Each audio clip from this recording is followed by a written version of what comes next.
So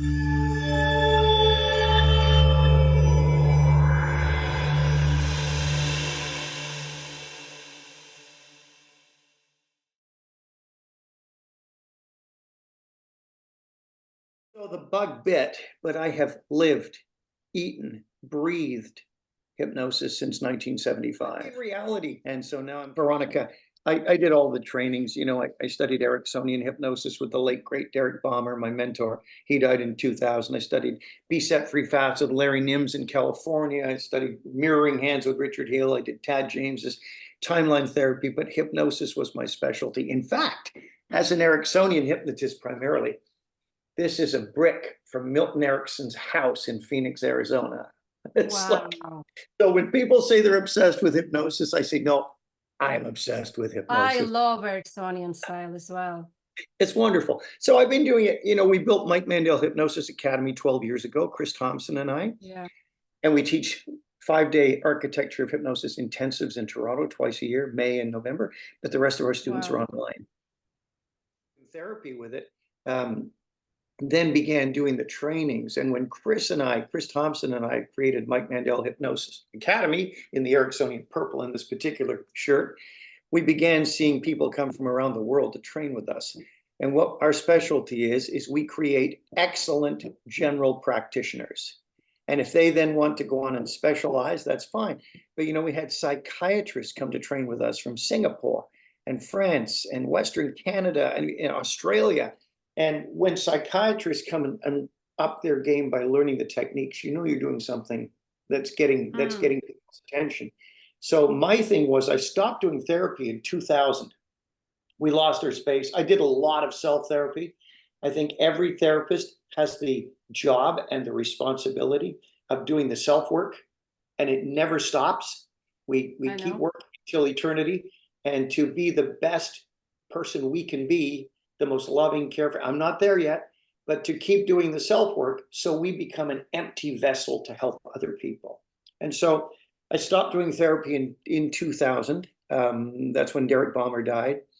And shortly after we began, I was still doing shows back then until actually next week is 6 years since I quit the stage and quit performing, quit doing lectures. But Chris and I began working together, I think 12 years ago now.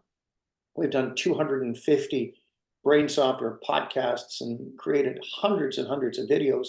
And we become You guys sort are of amazing. The Netflix of hypnosis. So join our accounts.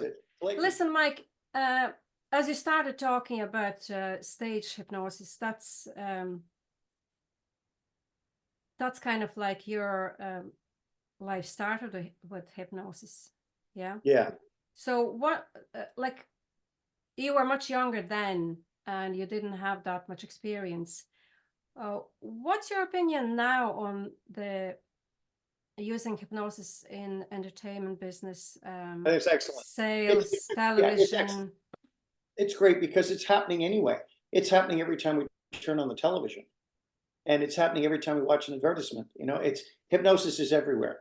And the great thing about stage hypnosis, like the late Tad James said, is it makes a lot of people aware of how powerful it is.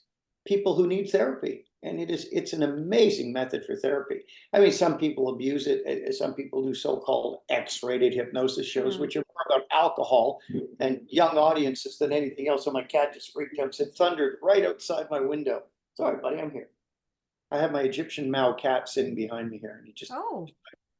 But yeah, and I think stage hypnosis shows if they're ethical, if you're letting people leave the stage feeling better than when they came up, that's a great thing. And it's a wonderful thing to explain what's happening. But remember I just said that, Veronica, it is everywhere. And an example is my wife and I were at one of Canada's main banks, downtown Toronto, and we were in line waiting for service. And I saw a poster on the wall, and it was entirely hypnotic, because this is what it said. And I can't believe they get away with this stuff.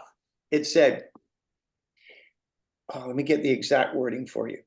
It said, borrow to get ahead so you don't fall behind. Now, isn't borrowing going further into debt? And isn't going further into debt falling further behind in anyone's estimation? But meditation versus hypnosis, hypnotherapy? Yeah, I get asked that question quite a bit. Not hypnotherapy so much as hypnosis, but the point is, people ask, is meditation, hypnosis, meditation are the same? Well, all meditation is hypnotic. It's all creating alpha waves or theta waves. The Zen mystics uniformly tend to produce theta waves, but we can get that with the hypnotic trance anyway. So all meditation tends to be hypnotic, but not all hypnosis is meditation. All trout are fish, but not all fish are trout. Yeah, I agree. And the protocol I used was this. We did not see attention deficit as a disorder. We saw it as not even an attention deficit. We saw it as too much attention. Everything gets their attention. Oh, shiny object, squirrel, what did you say? Everything is catching their attention. And so by taking that further, it's what Dr. Tad James said, and I think he was completely correct. He said, ADD appears to be the inability to go into trance. That's all it is. That's that model. And that's what my model is. Just saying it's a model, but it's a useful one, because most kids can go into class and sit and zone out and still get good grades. But the ADD kids are looking at everything and talking, and they're not focusing. So my method of treatment was I bring the child in, find a way of getting them into trance despite the fact that they're not able to focus very well, because everything's pulling their attention away. And I'll give you an example in a second. So then we install a trance. He and I, or she and I, install a trance. So I think it was everyone was a little boy I dealt with. And then I give him post-hypnotic. So when he goes into class, sits down, he puts his hand on his chin, he zones out, goes into a daydream, which is his trance state. And guess what happens? The kid's grade levels go up almost immediately. You're not going to do something you don't want to do. You will either resist and come out of hypnosis, or you'll just ignore me completely and won't do it.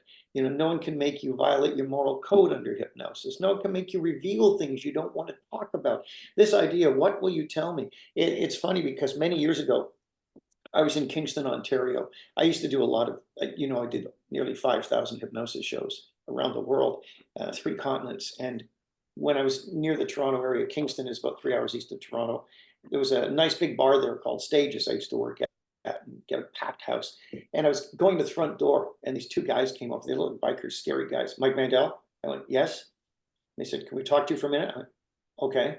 So I went down the alleyway. I pull out badges. They're both police, plainclothes police from a different police force. And they'd been seconded to them because nobody knew them in Kingston.